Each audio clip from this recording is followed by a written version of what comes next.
अस्सलाम वालेकुम dear students, hope you are doing well. आज हम फिज़िक्स का chapter number 14 current electricity start करेंगे। करंट इलेक्ट्रिसिटी हमारे पास क्या है? सबसे पहले तो देखते हैं करंट क्या है। Charges in motion constitute electric current. जब चार्जेस हरकत कर रहे होते हैं तो वो क्या प्रोड्यूस करते हैं? करंट। इलेक्ट्रिसिटी हमारे पास क्या है? Electricity is a type of energy that is created by the flow of electrons. Electricity हमारे पास एनर्जी की एक टाइप है जिसको हम इलेक्ट्रिकल एनर्जी बोलते हैं। ये बनती कैसे है? Due to flow of electrons. जब इलेक्ट्रॉन्स फ्लो करते हैं, इलेक्ट्रॉन्स मूव करते हैं, तो उसकी वजह से जो एनर्जी हमारे पास बनती है उसको हम इलेक्ट्रिकल एनर्जी या फिर इलेक्ट्रिसिटी बोलते हैं। यानी ये एनर्जी की टाइप है। इलेक्ट्रिसिटी हमारे पास एनर्जी की टाइप है और करंट हमारे पास इलेक्ट्रिसिटी का एक जनरल करेक्टरिस्टिक है, एक आम खसूसियत है। जैसे हमारे पास वोल्टेज जो है वो इलेक्ट्रिसिटी की करेक्टरिस्टिक है, उसके बाद हमारे पास रेजिस्टेंस इसकी खसूसियत है। सेम इसी तरह करंट भी इलेक्ट्रिसिटी की क्या है? खसूसियत। और करंट को हम बोलते क्या हैं? फ्लो ऑफ चार्जेस या फिर चार्जेस इन मोशन। यहाँ पे आपको नज़र आ रहा है, लेट्स सपोज ये हमारे पास एक मेटल है। तो इसके अंदर जब इलेक्ट्रॉन्स फ्लो करेंगे, मूव करेंगे फ्रीली और एक स्पेसिफिक डायरेक्शन में मूव करेंगे। जैसे इलेक्ट्रॉन की मूव करने की डायरेक्शन कौन सी है हमारे पास? ये। तो इसके अंदर क्या जनरेट हो जाएगा हमारे पास? करंट। क्योंकि करंट हमारे पास क्या है? Rate of flow of charges. तो डायरेक्शन ऑफ करंट हमारे पास क्या होगी? ये। और जो इलेक्ट्रॉन्स की फ़्लो करने की डायरेक्शन है वो कौन सी है हमारे पास? ये वाली। इसका रीज़न क्या है? हम इलेक्ट्रिक करंट वाला टॉपिक स्टार्ट करेंगे और उसमें हम देखेंगे कि करंट की डायरेक्शन और इलेक्ट्रॉन्स की डायरेक्शन अपोजिट क्यों है। ओके, अब हम देखेंगे इलेक्ट्रिक करंट। इलेक्ट्रिक करंट से रिलेटेड हम मुख्तलिफ कॉन्सेप्ट देखेंगे। इलेक्ट्रिक करंट होता क्या है, इसका फार्मूला क्या है, इसका यूनिट क्या है, ये जनरेट किस तरह होती है, कौन कौन से तरीक़ों के ज़रिए हम करंट को प्रोड्यूस करवा सकते हैं और इसके सोर्सेज क्या हैं। तो स्टूडेंट, सबसे पहली चीज़ जो आपने याद रखनी है वो ये है कि आप अभी ऊपर डेफिनेशन में देख के आए हैं, फ्लो ऑफ चार्जेस को हम क्या बोलते हैं? Electric current. लेकिन चार्जेस के लिए आपने याद रखना है वो चार्ज पॉजिटिव भी हो सकता है, वो चार्ज नेगेटिव भी हो सकता है और eight the same time positive और नेगेटिव दोनों भी हो सकते हैं। तो ये तीन कंडीशन है, या सिर्फ नेगेटिव चार्जेस यानी कि इलेक्ट्रॉन्स, या फिर सिर्फ पॉजिटिव चार्जेस, या फिर दोनों charges at the same time जब फ्लो करेंगे, मूव करेंगे, तो उनकी मोशन की वजह से हमारे पास क्या जनरेट होगी? करंट। अब हम देखेंगे कि कैसे जो है वो चार्जेस मूव करते हैं। क्या चार्जेस डस्ट पे होते हैं, या अगर मूव करते हैं तो कौन सी डायरेक्शन में मूव करेंगे तो करंट जनरेट होगी। ज़्यादातर जो इलेक्ट्रिक चार्जेस हैं वो न्यूट्रल एटम्स के अंदर बाउंड होते हैं। न्यूट्रल एटम्स के अंदर बाउंड होने का क्या मतलब है? आपको पता है कि हमारे पास एटम के सेंटर में क्या होता है? न्यूक्लियस। लेट्स सपोज ये एक एटम के सेंटर में क्या है हमारे पास? न्यूक्लियस। और उसके इर्द गिर्द हमारे पास क्या रिवॉल्व कर रहे होते हैं? शेल्स के अंदर इलेक्ट्रॉन्स रिवॉल्व कर रहे होते हैं। अब स्टूडेंट्स, जो न्यूक्लियस होता है, न्यूक्लियस और इन इलेक्ट्रॉन्स के दरमियान इलेक्ट्रोस्टैटिक फोर्स ऑफ अट्रैक्शन होती है, जिसकी वजह से ये जो है इलेक्ट्रॉन्स बाउंड होते हैं अपने न्यूक्लियस के साथ।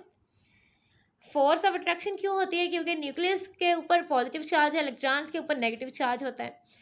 तो इन चार्जेस को न्यूक्लियस से विदड्रा करना, बाहर निकालना आसान नहीं होता, बहुत ज़्यादा एनर्जी चाहिए होती है। तो क्योंकि इलेक्ट्रोस्टैटिक फोर्स ऑफ अट्रैक्शन इनके दरमियान क्या है? ज़्यादा। लेकिन कुछ हमारे पास इस तरह के सब्सटेंसेस होते हैं जिनके अंदर इलेक्ट्रॉन्स न्यूक्लियस के साथ टाइटली बाउंड नहीं होते, यानी न्यूक्लियस के दरमियान और उन इलेक्ट्रॉन्स के दरमियान फोर्सेस ऑफ अट्रैक्शन इतनी ज़्यादा स्ट्रांग नहीं होती। अब जब फोर्स ऑफ अट्रैक्शन बहुत ज़्यादा स्ट्रांग नहीं होंगी, जैसे कि हमारे पास किसके अंदर? मेटल्स के अंदर, तो वो इलेक्ट्रॉन्स जो हैं, क्योंकि उनके वो इतनी एक्सपीरियंस नहीं कर रहे फोर्स ऑफ अट्रैक्शन, तो वो रैंडमली फ्रीली मूव करते हैं। लेट्स सपोज ये जो मैंने यहाँ पे आपके लिए एक एटम ड्रा किया है, ये इसके नेक्स्ट शेल में भी इलेक्ट्रॉन्स हैं, उससे अगले शेल में भी क्या हैं? इलेक्ट्रॉन्स हैं। अब न्यूक्लियस जो है वो इन इलेक्ट्रॉन्स को जो फर्स्ट शेल के अंदर हैं, इलेक्ट्रोस्टैटिक फोर्स ऑफ अट्रैक्शन ज़्यादा लगाएगा, नेक्स्ट शेल वालों को उससे कम, और लास्ट वाले को उससे कम। इसका मतलब है कि यहाँ पे सबसे कम जो फोर्स जो है वो कौन एक्सपीरियंस कर रहा है? सबसे कम फोर्स लास्ट शेल वाले इलेक्ट्रॉन्स। तो ये इलेक्ट्रॉन्स जो मेटल्स के अंदर होते हैं ये न्यूक्लियस के साथ टाइटली बाउंड नहीं होते और ये फ्रीली मूव कर सकते हैं। इनका न्यूक्लियस से निकलना आसान होता है, लेकिन ये मूव कैसे करते हैं? रैंडमली। क्यों? क्योंकि इनके और न्यूक्लियस के दरमियान फोर्स ऑफ जो अट्रैक्शन थी वो क्या है? वीक। इसका मतलब है ये इलेक्ट्रॉन मूव कर सकते हैं। तो मेटल्स के अंदर जो फ्री इलेक्ट्रॉन्स होते हैं वो इलेक्ट्रिक करंट को जनरेट कर सकते हैं। ओके, इसी तरीके से हम एक और एग्जांपल देखेंगे सॉल्यूशंस की। सॉल्यूशन के अंदर पॉजिटिव और नेगेटिव चार्ज, जब सॉल्यूशंस जो हैं वो आयोनाइज होते हैं तो पॉजिटिव और नेगेटिव चार्जेस बन जाते हैं जो रैंडमली जो मूव कर सकते हैं, फ्रीली मूव कर सकते हैं। यानी कोई उनकी हाथ स्पेसिफिक डायरेक्शन नहीं होती, बल्कि कैसे मूव करते हैं वो रैंडमली। मेटल्स के अंदर भी इलेक्ट्रॉन्स कैसे मूव कर रहे थे? रैंडमली। अब होता क्या है कि ये जो इलेक्ट्रॉन्स और सॉल्यूशन के अंदर जो पॉजिटिव और negative charges randomly freely move कर रहे होते हैं, इनसे जब करंट जनरेट करवानी होती है तो इनको एक एक्सटर्नल इलेक्ट्रिक फील्ड प्रोवाइड कर दी जाती है।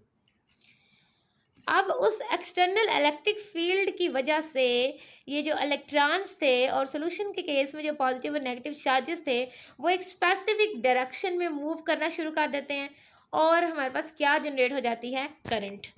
अब स्पेसिफिक डायरेक्शन में कैसे मूव करते हैं? लेट्स सपोज हमारे पास पहले मेटल के अंदर इलेक्ट्रॉन्स की डायरेक्शन ये थी, कोई इलेक्ट्रॉन इस तरफ जा रहा है, कोई इस तरफ जा रहा है, ये इनकी डायरेक्शन थी, यानी रैंडमली ये फ्रीली मूव कर रहे हैं।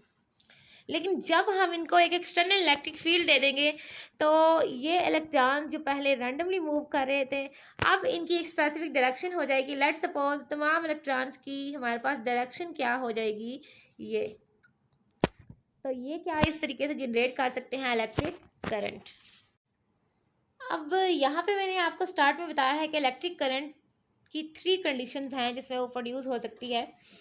Electric current is produced due to the flow of positive charges और नेगेटिव चार्जेस और both of the charges at the same time. Electric current positive charges की वजह से भी प्रोड्यूस हो सकती है, नेगेटिव चार्ज के फ्लो करने की वजह से भी प्रोड्यूस हो सकती है, और दोनों charges at the same time flow करेंगे तब भी प्रोड्यूस हो सकती है। अब हम पीछे देख के आए हैं, मेटल्स के अंदर फ्री इलेक्ट्रॉन्स थे, यानी कि नेगेटिव चार्जेस थे जिनकी वजह से इलेक्ट्रिक करंट प्रोड्यूस हुई थी। तो यहाँ पे आप अंडरलाइन करेंगे, in metals the current is produced only due to the flow of free electrons I negative charges. उसके बाद सोल्यूशंस की हमने एग्जांपल ली थी। सोल्यूशन, इलेक्ट्रोलाइट एक सोल्यूशन होता है, ठीक है। तो सॉल्यूशंस के अंदर यानी इलेक्ट्रोलाइट्स के अंदर उनके जो मॉलिक्यूल्स होते हैं वो आयोनाइज होके पॉजिटिव और नेगेटिव आयंस बना देते हैं, और ये पॉजिटिव और नेगेटिव चार्जेस दोनों के फ्लो की वजह से इलेक्ट्रोलाइट के अंदर क्या प्रोड्यूस हो जाती है? करंट। तो ये है इलेक्ट्रोलाइट के अंदर किसकी वजह से प्रोड्यूस होती है और मेटल्स के अंदर किस वजह से प्रोड्यूस होती है। अब जो हमारे पास rate of flow of electric charge through any cross sectional area है उसका हम बोलते हैं current. Rate of flow of electric charge का मतलब है कि charges flow in a unit time, यानी एक मखसूस टाइम के अंदर जितने चार्जेस किसी क्रॉस सेक्शनल एरिया से पास करेंगे वो हमारे पास क्या है? करंट। क्रॉस सेक्शनल एरिया क्या है?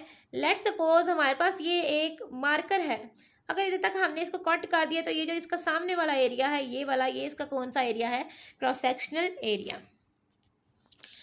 अब यहाँ पे करंट का हमारे पास फार्मूला क्या है? यहाँ पे आप हेडिंग बनाएंगे फार्मूला, ये आपकी है definition. Current is equal to charge over time. तो आई हमारे पास क्या है? करंट। क्यू हमारे पास क्या है? चार्ज। टी हमारे पास क्या है? टाइम। और यूनिट हमारे पास एसआई यूनिट जो करंट का है वो होता है एम्पियर ए, और ये लार्ज यूनिट है, यूजुअली हम स्मॉल यूनिट्स यूज़ करते हैं यहाँ पे। अब यहाँ पे आपने देखना है कि इलेक्ट्रोलाइट्स जो हैं उसके अंदर पॉजिटिव और नेगेटिव चार्जेस कैसे फ्लो करते हैं। ये आपको डायग्राम नज़र आ रही है सोल्यूशन ऑफ इलेक्ट्रोलाइट की। एक इलेक्ट्रोलाइटिक सोल्यूशन है ये, इसके अंदर इलेक्ट्रोलिसिस होती है। इलेक्ट्रोलिसिस के प्रोसेस के ज़रिए हमारे पास पॉजिटिव और नेगेटिव चार्जेस बनते हैं और करंट प्रोड्यूस होती है। इलेक्ट्रोलिसिस के अंदर क्या होता है, पहले तो आप यहाँ पे कंस्ट्रक्शन देखें।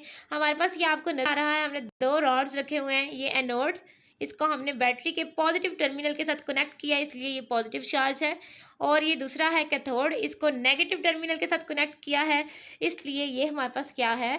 Negatively charge cathode. और ये जो इस इलेक्ट्रोलाइट के अंदर सोल्यूशन है, सोल्यूशन आयोनाइज होके आइंस में तब्दील हो गया है, पॉजिटिव और नेगेटिव आइंस। अब होता क्या है, इलेक्ट्रोलिसिस के अंदर current is produce due to flow of both positive and negative charges. Positive और नेगेटिव चार्जेस जब दोनों फ्लो करते हैं तो करंट प्रोड्यूस होती है। पॉजिटिव आइंस कैथोड की तरफ अट्रैक्ट होते हैं, क्योंकि कैथोड के ऊपर नेगेटिव चार्ज था तो पॉजिटिव आइंस कैथोड की तरफ अट्रैक्ट हो जाएंगे। और जो हमारे पास नेगेटिव आइंस हैं वो एनोड की तरफ अट्रैक्ट हो जाते हैं। क्यों? क्योंकि एनोड के ऊपर कौन सा चार्ज था? पॉजिटिव। इस तरीके से पॉजिटिव और नेगेटिव आयन मूव कर रहे होते हैं इस सोल्यूशन के अंदर। तो इनकी ये स्पेसिफिक डायरेक्शन में जो मोशन है, जब हमने एक्सटर्नल इलेक्ट्रिक फील्ड यानी कि बैटरी दी थी, तो इस मोशन की वजह से ये क्या प्रोड्यूस करते हैं? इंटरनल सर्किट के अंदर इलेक्ट्रिक करंट। अब करंट का यूनिट हमने देखा एम्पेयर है। एम्पेयर की डेफिनेशन अगर हम करना चाहें तो वो हमारे पास क्या होगी? If a charge of 1 coulomb passes through a cross sectional area in 1 second then current is 1 ampere. अभी पीछे आपने देखा है करंट का फार्मूला था I is equal to Q/T। Q आपको पता है चार्ज है, चार्ज का यूनिट होता है कूलम, और T आपको पता है टाइम है, टाइम का यूनिट क्या होता है? सेकेंड। तो स्टूडेंट्स डेफिनेशन करना इस यूनिट की बहुत इजी है कि अगर एक क्रॉस सेक्शनल एरिया से 1 कूलम चार्ज जो है वो पास करेगा कितने टाइम में? 1 सेकेंड में। तो करंट कितनी होगी हमारे पास? 1 एम्पेयर। अब एम्पेयर हमारे पास लार्जर यूनिट है तो इसके लिए हम काफ़ी सारे स्मॉलर यूनिट्स यूज़ करते हैं। वो मिली एम्पेयर हो सकता है, माइक्रो एम्पेयर हो सकता है। मिली और माइक्रो क्या है हमारे पास? ये प्री फिक्सेस हैं। 9th क्लास चैप्टर नंबर 1 में हम इनकी वैल्यूज़ देख के आए थे। 1 milli is equal to 10⁻³ 1 micro is equal to 10⁻6 ampere. हम देखेंगे सोर्सेज ऑफ करंट। तो हमारे पास करंट के सोर्सेज होते हैं दो। फर्स्ट हमारे पास है सेल और दूसरा बैटरी। बैटरी क्या है? बैटरी और सेल में ये डिफरेंस है, बैटरी सेल का कॉम्बिनेशन होती है, सेल एक सिंगल यूनिट होता है। तो यहाँ पे हमारे पास जो आपकी बुक में सोर्स प्रेजेंट है वो है बैटरी। तो इसको समझने से पहले हम एक जनरल कॉन्सेप्ट पढ़ेंगे ग्रेविटेशनल पोटेंशियल से रिलेटेड, उसके बाद हम बैटरी को समझेंगे। स्टूडेंट्स यहाँ पे आपको एक बॉक्स नज़र आ रहा है फॉर योर इन्फॉर्मेशन, और यहाँ पे इस डायग्राम के अंदर ये एक पंप है। यहाँ पे वाटर प्रेजेंट है लो पोटेंशियल पे, यहाँ पे वाटर प्रेजेंट है हाई एनर्जी या हाई पोटेंशियल पे। अब होता क्या है, आपको पता है कि हमारी अर्थ के इर्द गिर्द ग्रेविटेशनल फील्ड होती है जहाँ पे वो हर ऑब्जेक्ट को अपनी तरफ खींचती है। यानी जो ऑब्जेक्ट ऊपर है, ऊपर भेजने में हम वर्क डन करेंगे। क्यों वर्क डन करेंगे? क्यों अगर हमने किसी चीज़ को ज़मीन की ग्रेविटेशनल फील्ड की डायरेक्शन से अगेंस्ट भेजना है, ज़मीन की ग्रेविटेशनल फील्ड की डायरेक्शन क्या है? डाउनवर्ड। लेकिन हम अपवर्ड भेजेंगे तो हम हमेशा वर्क डन करेंगे जो उस ऑब्जेक्ट के अंदर पोटेंशियल एनर्जी के तौर पे सेव हो जाएगा। लेकिन जो ऑब्जेक्ट्स नीचे की तरफ इस डायरेक्शन में मूव कर रहे हैं, डाउनवर्ड डायरेक्शन में, तो उनको कोई एनर्जी नहीं देनी पड़ेगी, कोई वर्क डन नहीं करना पड़ेगा, क्योंकि वो along the direction of gravitational field move कर रहे हैं। अब यहाँ पे क्या है, लेट्स सपोज हमारे पास हाई एनर्जी पे वाटर प्रेजेंट है, ठीक है, हाई पोटेंशियल पे ऊपर जो पानी प्रेजेंट है वो ऑटोमेटिकली फ्लो करके नीचे इजीली आ जाएगा, क्योंकि ये ग्रेविटेशनल फील्ड की डायरेक्शन है। लेकिन अगर हम वाटर को भेजना चाहें against the direction of gravitational field, यानी हमने उसको हाई से लो की बजाय लो से हाई भेजना है, नीचे से ऊपर भेजना है, तो हम क्या करेंगे? हमें वर्क डन करना पड़ेगा। फॉर एग्जांपल लेट्स सपोज यहाँ पे पानी था, या तो हम बाल्टियों की सूरत में इसको वर्क डन करके अपनी मस्कुलर एनर्जी को यूज़ करके ऊपर भेजेंगे, या फिर यहाँ पे हम कोई पंप लगाएंगे जो पंप लो एनर्जी पे, यानी यहाँ पे से वाटर को किधर भेज देगा? ऊपर। अब देखें हमने नीचे से पानी को ऊपर भेजने के लिए क्या किया है? Work done. लेकिन जब पानी एक दफ़ा ऊपर चला जाएगा तो नीचे बहुत बहुत फ्लो करके आ जाएगा, उसके लिए हमें कोई वर्क डन या एनर्जी नहीं देनी पड़ेगी। क्यों? क्योंकि इस हाइट के ऊपर उसके अंदर ग्रेविटेशनल पोटेंशियल एनर्जी स्टोर हो गई है, जिसकी वजह से उसने वर्क डन किया है। अब ये एग्जांपल हमने क्यों देखी है? क्योंकि ये बैटरी के कॉन्सेप्ट के साथ रिलेट कर रही है। सेम इसी प्रिंसिपल पे बैटरी वर्क करती है। तो अभी हम बैटरी देखेंगे कि कैसे वो करंट को जनरेट करती है। स्टूडेंट्स जैसे यहाँ पे ये हाई पोटेंशियल और लो पोटेंशियल है, इसी तरीके से बैटरी के अंदर भी हाई पोटेंशियल और लो पोटेंशियल डेवलप होता है। कैसे? बैटरी के अंदर इलेक्ट्रोकेमिकल रिएक्शंस हो रहे होते हैं। ये हमारे पास डायग्राम में आप देख सकते हैं, ये बैटरी है। इस बैटरी के अंदर जब इलेक्ट्रोकेमिकल रिएक्शन होते हैं तो उन रिएक्शंस की वजह से पॉजिटिव चार्जेस और नेगेटिव चार्जेस सेपरेट हो जाते हैं। ये हमारे पास पॉजिटिव चार्जेस अलग हो गए, नेगेटिव चार्जेस अलग हो गए। अब आपको पता है पॉजिटिव चार्जेस हाई पोटेंशियल पे होते हैं और नेगेटिव चार्जेस हमेशा लो पोटेंशियल पे होते हैं। तो केमिकल रिएक्शन की वजह से जब चार्जेस सेपरेट होते हैं तो हमारे पास पोटेंशियल डिफरेंस क्रिएट हो जाता है बैटरी के अंदर। जैसे यहाँ पे वाटर वाली एग्जांपल हमने देखा, ये वाला एंड हाई पोटेंशियल पे और ये वाला एंड किस पे आ गया है, लो पोटेंशियल पे। अब जब ये चार्जेस सेपरेट हो जाएंगे, इनके दरमियान पोटेंशियल डिफरेंस जो है वो क्रिएट हो जाएगा। तो यहाँ पे बैटरी के टर्मिनल्स हैं, ये हमारे पास पॉजिटिव टर्मिनल है, ये वाला कौन सा है, नेगेटिव टर्मिनल। हमने क्या करना है, इन टर्मिनल्स को एक कंडक्टिंग वायर के ज़रिए जो है बैटरी के अक्रॉस जोड़ देना है, ताकि चार्जेस एक टर्मिनल से दूसरे टर्मिनल की तरफ पोटेंशियल डिफरेंस की वजह से मूव कर सकें। कंडक्टिंग वायर क्या है, आपको पता है कंडक्शन का मतलब है जो चार्जेस को ट्रांसफ़र कर सकते हैं, कंडक्ट कर सकते हैं, एक जगह से दूसरी जगह भेज सकते हैं। तो स्टूडेंट्स ये हमने कंडक्टिंग वायर जो है वो अटैच की हुई है इसके साथ। अब होगा क्या, यूजुअली हाई पोटेंशियल से लो पोटेंशियल जो है वो फ्लो करना अलोंग द रूल है, यानी पॉजिटिव से नेगेटिव की तरफ फ्लो करना है। लेकिन अगर हम नेगेटिव से पॉजिटिव टर्मिनल की तरफ इस डायरेक्शन में चार्जेस को फ्लो करवाना चाहते हैं तो हमें क्या करना पड़ेगा, वर्क डन। वो वर्क डन बैटरी ने in the form of electrochemical reaction जो है वो किया, जिसकी वजह से उन केमिकल रिएक्शन की वजह से पोटेंशियल डिफरेंस डेवलप हुआ और इनके अंदर केमिकल एनर्जी जो है वो इलेक्ट्रिक पोटेंशियल एनर्जी की फॉर्म में स्टोर हो चुकी है। केमिकल रिएक्शन से जो केमिकल एनर्जी थी वो किस फॉर्म में स्टोर हो गई है, इलेक्ट्रिकल पोटेंशियल एनर्जी की फॉर्म में। अब उस एनर्जी से यानी वो वर्क डन जो था उससे हम चार्जेस को फ्लो करवा सकते हैं। अब होगा क्या, यहाँ से नेगेटिव चार्जेस नेगेटिव टर्मिनल से फ्लो करेंगे और आपको पता है कि केमिकल रिएक्शंस की वजह से नेगेटिव चार्जेस क्या लेके आ रहे हैं, एनर्जी, केमिकल एनर्जी जो कि इलेक्ट्रिकल पोटेंशियल एनर्जी में तब्दील हो गई है। अब लेट्स सपोज यहाँ पे हमने कोई भी अप्लायंस लगाया हुआ है, जैसे कि लैंप लगाया हुआ है।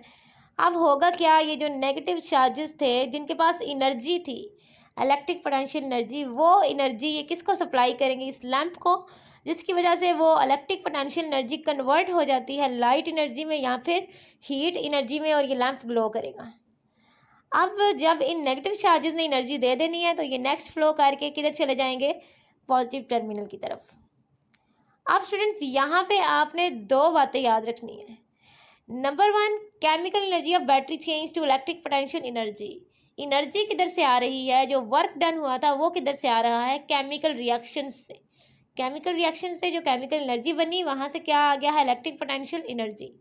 नंबर टू, आपने याद रखना है, it is only the energy which changes form but the number of charge carriers and the charge on each carrier always remain the same, i.e. Charge carriers are not used up. सिर्फ और सिर्फ क्या change हो रहा है, energy. Energy किधर से आई है, रिएक्शन से। तो जब चार्जेस फ्लो करते हैं, फ्लो करके लैंप ग्लो करता है, तो यहाँ से एनर्जी, ये जो चार्ज कैरियर्स थे यानी नेगेटिव चार्जेस थे, इनका काम क्या है, इन्होंने एनर्जी देनी है।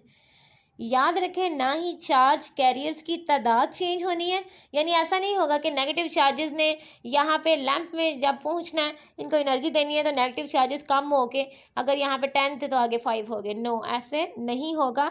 ये समझ लें सिर्फ इनका काम क्या है, ये कैरियर्स ऑफ एनर्जी हैं, इन्होंने एनर्जी को कैरी करना है, एनर्जी को लाना है, तो इनकी तादाद चेंज नहीं होगी। नंबर टू, इनके पास चार्ज चेंज नहीं होगा, जितना इनके पास चार्ज था उतना ही रहेगा, उसके अंदर कोई चेंज नहीं आएगा। सिर्फ एनर्जी वन फॉर्म से दूसरी फॉर्म में कन्वर्ट हुई है, ये एनर्जी देंगे और ये जब एनर्जी दे देंगे तो फिर ये किधर चले जाएंगे, पॉजिटिव टर्मिनल की तरफ। अब एक और चीज़ यहाँ पे आपने याद रखनी है कि इलेक्ट्रॉन के फ़्लो की डायरेक्शन, स्टार्ट में मैंने आपको बोला था कि हम नीचे देखेंगे कि क्यों इलेक्ट्रॉन के फ़्लो की डायरेक्शन और कन्वेंशनल करंट की डायरेक्शन अपोजिट है। तो स्टूडेंट्स अभी यहाँ पे देखें, फ़्लो ऑफ इलेक्ट्रॉन्स की डायरेक्शन क्या है, ये, और कन्वेंशनल करंट की डायरेक्शन हमारे पास क्या है, ये। रीज़न, दोनों अपोजिट डायरेक्शन में क्यों है, नेक्स्ट कल हम कन्वेंशनल करंट के टॉपिक को डिटेल से देखेंगे। अभी आपने इतना याद रखना है कि जो करंट इलेक्ट्रॉन्स की वजह से फ़्लो करती है उसको हम बोलते हैं इलेक्ट्रॉनिक करंट, और जो करंट पॉजिटिव चार्जेस की वजह से फ़्लो करती है उसको हम बोलते हैं कन्वेंशनल करंट। स्टार्ट में जब करंट से रिलेटेड रिसर्च होती थी तो तब यही माना जाता था कि पॉजिटिव चार्जेस के फ़्लो की वजह से करंट जो है वो प्रोड्यूस होती है। इस वजह से इसको एज अ कन्वेंशन ले लिया गया आसानी के लिए।